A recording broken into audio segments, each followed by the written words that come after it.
బాలకోటయ్య గారు, సుమారు 4 సంవత్సరాలు దాటిపోయింది. అమరావతి ఉద్యమ శిబిరాలు, దానిలో మగ్గిపోతున్న స్థలాలు ఇచ్చిన రైతులు, వాళ్ళ పొలాలు ఇచ్చిన రైతులు. ఇంకా ఇప్పటికీ కూడా అంటే ఒక రాష్ట్ర ముఖ్యమంత్రిగా ఆ రోజున ఏ హామీలు అయితే ఇచ్చాడు, ఇక్కడ ఎలా అయితే ఆయన గెలిపించుకున్నాడు, వాళ్ళ నాయకులను ఎలా అయితే గెలిపించుకున్నారు, ఏమేమి చెప్పి గెలిపించుకున్నారు, వాటిలో 1, 2 అమలు చేయడానికి పక్కన పెడితే ఈరోజు ఇంకా మేము తరలిపోతున్నాను, ఆ పండగకి వెళ్తున్నాను, ఈ పండగకి వెళ్తున్నాను అని చెప్పుకుంటున్న రాష్ట్ర ముఖ్యమంత్రి గారు ఇప్పుడు మరోసారి కొత్తగా ఇదేదో ఆడుదాం ఆంధ్ర అని చెప్పి మొత్తం డైవర్షన్లో భాగంగా ఇంకొక వైపు నుంచి ప్రజల్ని డైవర్ట్ చేద్దామంటే అసలు ఎవరిని పిచ్చోళ్ళని చేద్దామని ఏంటి, ఎలా చూడాలి ఈ రాష్ట్ర పరిస్థితిని, ఎలా చూడాలి? ధన్యవాదాలు. ఆంధ్ర రాష్ట్రం 2019 నుంచి 2023 వరకు 55 నెలలు వైసీపీ పరిపాలనలో జగన్మోహన్ రెడ్డి గారి యొక్క లాలనలో, పాలనలో, దుర్మార్గంలో అలసిపోయింది, సొలసిపోయింది. ఆఖరికి ఆంధ్రప్రదేశ్లో ఉన్న అన్ని సామాజిక వర్గాలు ఇల్లు వదిలి రోడ్డు మీదకి వచ్చినాయి. పారిశుద్ధ్య కార్మికులు వచ్చారు, భవన నిర్మాణ కార్మికులు వచ్చారు, ఉద్యోగులు వచ్చారు, పెన్షన్దారులు వచ్చారు, అమరావతి రైతులు వచ్చారు, విశాఖ ఉక్కు కార్మికులు వచ్చారు, అంగన్వాడీ టీచర్లు వచ్చారు. ఆఖరికి వైసీపీలో ఉన్న ఎమ్మెల్యేలు కూడా ఆయన నిడిచిపెట్టేసి బయటకు వెళ్ళిపోతున్నారు. ఇది రాష్ట్రంలో పరిస్థితి. 2024 నూతన సంవత్సరంలోనైనా సరే ఆంధ్ర రాష్ట్రం పరిశుద్ధంగా మంచిగా వెలుగొందాలని, ప్రజారాజధాని అమరావతి, కలలుగన్న అమరావతిని పునర్నిర్మాణం చేయాలని ఈ రోజున తుళ్ళూరు దీక్షా శిబిరంలో 2024 నూతన సంవత్సరాన్ని పురస్కరించుకొని ప్రజాయుద్ధం నూతన సంవత్సర క్యాలెండర్ని జేఏసీ నాయకులందరి సమక్షంలో మేము ఆవిష్కరణ సభ ఈ రోజున పెట్టాం. ఈ రోజున రాష్ట్ర ప్రజలు కూడా గమనించాలి. మీ పిల్లలు ఇంటర్మీడియట్ మరియు ఎంసెట్ చదువుతూ సబ్జెక్ట్స్ లో కన్ఫ్యూజ్ అవుతున్నారా? కాన్ఫిడెన్స్ లెవెల్ తక్కువగా ఉందా? రిపీటెడ్ మిస్టేక్స్ చేస్తున్నారా? అయితే మీకోసమే ఉంది Rise app. 1 lakh question bank, performance analysis, online classes by experts, ఇంకా మరెన్నో ఫీచర్స్ తో మీ ముందుకొచ్చింది Rise. The perfect guide. Description లో ఉన్న లింకును ఉపయోగించి సబ్స్క్రైబ్ అవ్వండి. ఎంతటి దుర్మార్గమైన పరిపాలన జరిగిందంటే, తెలుగు నేలలో ఇలాంటి పరిపాలన మళ్ళీ ఒకటి ఉంటుందా అన్న ప్రశ్న వేసుకుంటే ఉండబోదనే తెలుస్తుంది. జగన్మోహన్ రెడ్డి గారు ఎప్పటికీ కూడా, అంటే హైకోర్టు చెప్పినా, సుప్రీంకోర్టు స్టే ఇవ్వకపోయినా, రాజధాని రైతులు 1600 రోజులుగా ఉద్యమం చేస్తున్నా, నేను ఋషికొండకు పోతా, ఋషికొండను గుండు కొట్టి ఆల్రెడీ 500 కోట్ల రూపాయలతో రాజవిలాసం ఏర్పాటు చేసుకున్నాను పోతాననే తప్ప, ఆ పంతం తప్ప, లేదా పగ తప్ప ఎక్కడ కూడా పరిపాలనా లక్షణాలు కానీ పునఃసమీక్ష కానీ లేదు. మీరు ఒక్కసారి గమనించండి. అంగన్వాడీ టీచర్లు ఏం అడుగుతున్నారు? వేతనాలు అడుగుతున్నారు.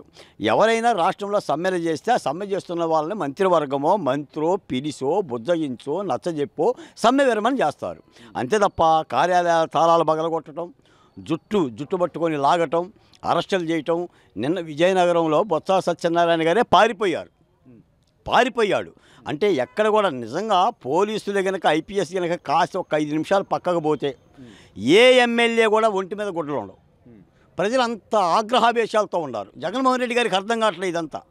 ఆయన ఎమ్మెల్యేకి, ఒక్కొక్క ఎమ్మెల్యేకి 30 కోట్లు ఇస్తావా, ఎంపీ 20 కోట్లు ఇస్తావా, నీ వేలం పాటలు పెట్టేసేసి టికెట్లు అమ్ముకోవడం తప్ప తాడేపల్లి ఏం జరుగుతుంది? నేను ఒక మాట అడుగుతాను రాష్ట్ర ప్రభుత్వాన్ని.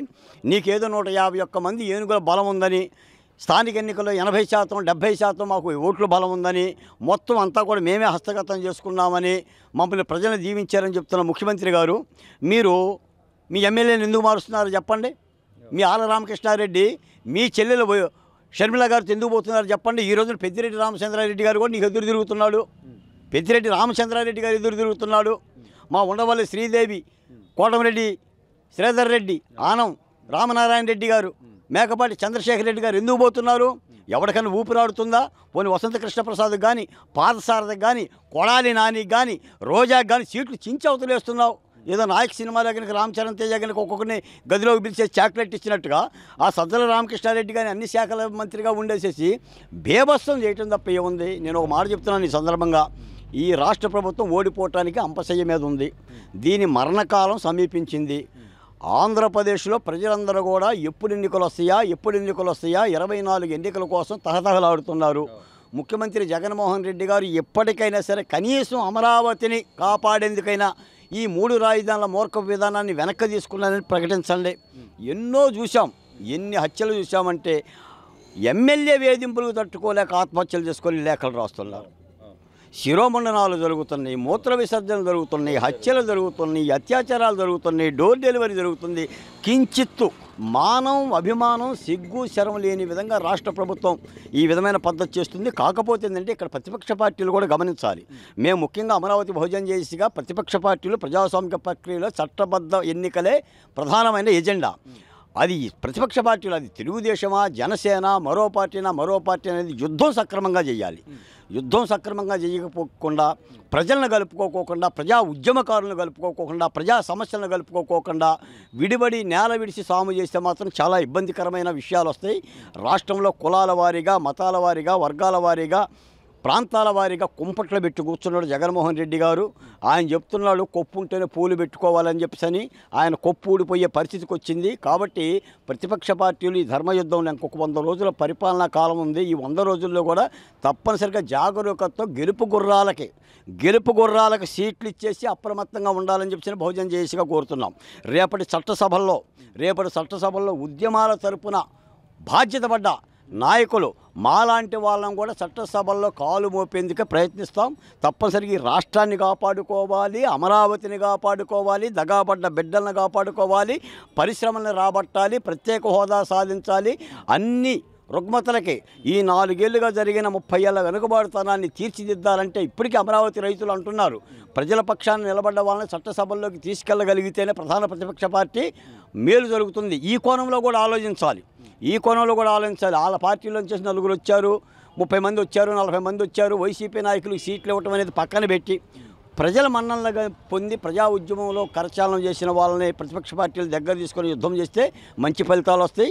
మీకు తెలంగాణలో ఆ పాఠమే చెప్తుంది, కర్ణాటకలో ఆ పాఠమే చెప్తుంది. ఎన్నో ప్రజాసంఘ ఉద్యమ నాయకులు కూడా ఆయా యొక్క ఎన్నికల కాలంలో ప్రతిపక్ష పార్టీలకి కలిశారు, కరచాలనం చేశారు. రేపు పొద్దున రానున్న కాలం చాలా చారిత్రాత్మకమైన కాలం. ఈ రోజున రాష్ట్రంలో కనుక మళ్ళీ ఒక చారిత్రక తప్పిదం జరిగితే ఈ రాష్ట్రం కోలుకోలేని దిశగా పోతుంది, అమరావతే లేకుండా పోతుంది. మీ పిల్లలు ఇంటర్మీడియట్ మరియు ఎంసెట్ చదువుతూ సబ్జెక్ట్స్ లో కన్ఫ్యూజ్ అవుతున్నారా? కాన్ఫిడెన్స్ లెవెల్ తక్కువగా ఉందా? రిపీటెడ్ మిస్టేక్స్ చేస్తున్నారా? అయితే మీకోసమే ఉంది Rise app. 1 lakh question bank, performance analysis, online classes by experts, ఇంకా మరెన్నో ఫీచర్స్ తో మీ ముందుకొచ్చింది Rise the perfect guide. Description లో ఉన్న లింకును ఉపయోగించి సబ్స్క్రైబ్ అవ్వండి.